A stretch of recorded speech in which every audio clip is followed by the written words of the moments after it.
Hi, I'm Paul Furlong, founder and creative director here at Opus Media, and I often get asked, how much does it cost to have a corporate animation produced for a company?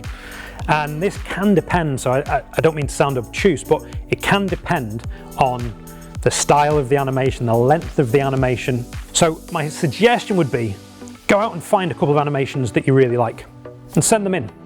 We'd be happy to give you a free quote based on those kind of style of animations that you like. We can do really inexpensive animations if they're quite short and they're not particularly complicated in terms of the number of moving parts in the animation.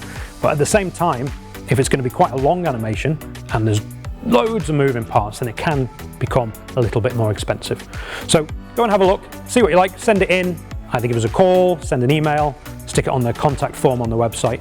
Be happy to have a quick chat with you to see if it fits within your budget. Hope to hear from you soon.